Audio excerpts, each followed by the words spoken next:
네. 먼저 개인 회생 절차부터 한번 말씀을 해주시죠. 네.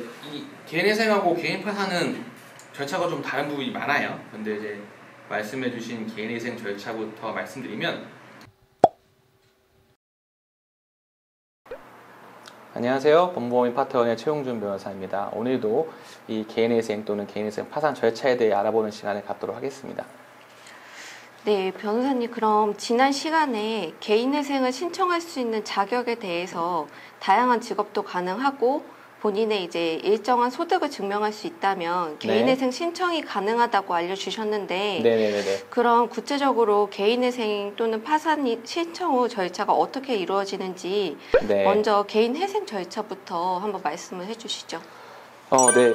이 개인회생하고 개인 파산은 절차가 좀 다른 부분이 많아요. 근데 이제 말씀해주신 개인회생 절차부터 말씀드리면, 일단은 크게 세 덩어리로 볼 수 있어요. 우리가 처음에 개인회생 개시 신청서를 내고, 그리고 이 회생이 개시가 결정이 되고, 그 다음에 이제 변제 계획을 인가받는 그 크게 세 덩어리로 나눌 수 있는데, 먼저 개인회생 개시 신청을 내면 법원에서 어떤 뭐 서류 심사 같은 것도 하고, 이 사람에 대한 회생 절차를 개시하는 게 적정하다고 생각되면 개시 결정을 내려줍니다.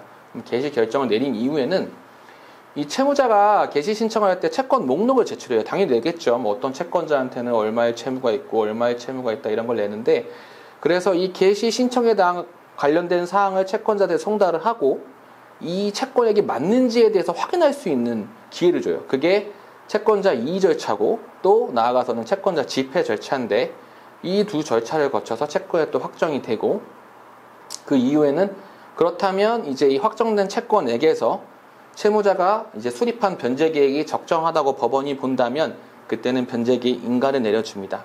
이렇게 해서 어떤 개인회생 절차가 끝나고, 물론 그 이후에도 뭐 변제 계획을 수행한 다음에 면책 신청하는 절차가 남아있긴 해요. 그런데 사실 대부분의 어떤 이런 개인회생을 대리하는 법률사무기관에서 담당하고 있는 또 핸들링하는 범위가 이 인가 결정 시까지라고 알고 계시면 되겠습니다. 네. 그러면은 개인 파산의 경우에는 어떤 식으로 절차가 진행이 될까요? 이 개인 파산은 절차가 쉽게 말씀드리면 되게 쉽고 자세하게 말씀드리면 되게 복잡해요. 그래서 그렇다고 쉽게 말씀드린다고 너무 이 중요 부분을 빼긴 그래서 제가 조금은 좀 바로 이해하기는 어려우시더라도 좀 이렇게 자세하게 말씀드릴게요. 이 개인 파산하고 면책 신청을 할 때는 동일하게 신청서를 제출합니다. 그럼 법원에서 먼저 이 제출된 서류를 봐요. 예를 들어서 이 사람의 청산 재산이 향후 기대되는 소득보다 많은 것인지 뭐 이런 것도 보고, 더 이상 어떤 가용 소득이 발생할 수 없는 상황인지 이런 것들을 채무자가 제출한 서류를 통해서 심사를 합니다. 그래서 뭐 부족한 부분이 있으면 뭐 보정 명령도 내릴 수 있고요. 그 다음에 이 심사한 내용을 토대로 그 법관이 직접 채무자 신문을 하게끔 되어 있습니다. 채무자 신문을 해서 이 사람이 정말 파산 상태에 이른 게 맞는지 확인을 해보고요. 그래서 파산에 이른 어떤 경제적 상태가 맞다고 보여지면 법원에서 일단 비용을 내라고 하고, 비용을 받은 다음에는 파산 선고를 하면서 개인회생 경우에는 회생위원을 선임하지만 이 개인 파산의 경우에는 파산 관제인을 선임합니다. 이 파산 관제인이라는 것은 역할이 쉽게 말하면 채무자의 재산을 모두 파산재단으로 환가하는 역할을 맡고 있어요. 그래서 이 재산을 모두 환가해서 각 채권자들한테 안분해서 배당할 수 있는 그런 역할을 하고, 만약에 그 사이에 계류되어 있는 어떤 법률행위가 있으면 이 파산 관제인이 채무자를 대신해서 모든 절차를 수개해서 담당을 합니다. 그래서 이 파산 관제인이 선임되면 당연히 처음부터 이 채무자의 재산이 얼마나 있는지 확인을 해보고요. 그리고 그 이후에는 어느 정도 재산 내역이 나오면 채권자 집회를 회생 절차와 동일하게 열게 됩니다.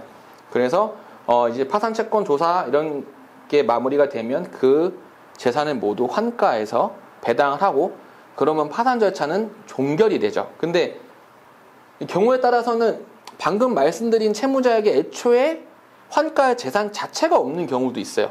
그럴 경우에는 파산 선고와 동시에 또는 후에 이 시에 이 파산 절차를 폐지하게 됩니다. 근데 이 폐지라는 어감이 좀 오해의 소지가 있는데, 이거는 어떤 기각각하의 의미가 아닙니다. 그러니까 채권자들한테 나눠줄 재산이 없기 때문에 이 파산 재단에서 채권자들한테 나눠줄 재산이 없기 때문에 파산 절차를 여기에서 종결한다는 의미인 거고요. 그러면 이 절차가 종결되거나, 그러니까 재산이 있어서 나눠줄 게 있으면 종결, 재산이 부족하거나 없어서 채권자들한테 나눠줄 게 없이 부족한 상태에서 끝나면 폐지, 이렇게 보시면 돼요. 그래서 종결 또는 폐지되면 그 이후에 이제 면책을 받는 것으로 파산 절차는 종결이 됩니다. 네, 알겠습니다. 그러면 개인회생 신청서를 제출할 때는 어떤 서류들을 제출해야 될까요? 사실 개인회생 신청을 할 때 서류라는 거는 이제 법에서 채무자회생법에서 정해져 있어요. 근데 뭐 그 목록을 일일이 말씀드리는 거는 좀 불필요할 것 같고, 예를 들어서 뭐 개인 신원에 대한 자료, 뭐 쉽게 말씀드리면 뭐 신청서에 첨부해야 되는 뭐 주민등록 등본이 될 수도 있고, 뭐 본인 뭐 기본증명서 같은 게 될 수도 있고, 그 다음에 제일 중요한 거는 아무래도 자기 채무에 관련된 자료죠. 채무 서명에 관련된 자료, 뭐 부채 증명서가 될 수도 있고요. 그리고 본인 뭐 금융거래 내역이 될 수 있고요. 그래서 자신의 경제 상황에 관련된 자료가 있을 수 있고, 그 다음에 진술서 같은 걸 제출하셔야 돼요. 법원에서는 이 사람이 왜 어떤 경제적 부도 상태에 이르게 됐는지 전혀 알 수가 없잖아요. 이 부분에 관련된 자료를 기본적으로는 채무자가 작성한 진술서를 기초로 해서 그 경위를 파악해보고, 그 경위에 관련된 소명 자료로서 어떤 조금 전에 말씀드린 뭐 금융거래 내역 자료나 통장 자료나 뭐 부채 증명서 이런 걸 보게 됩니다.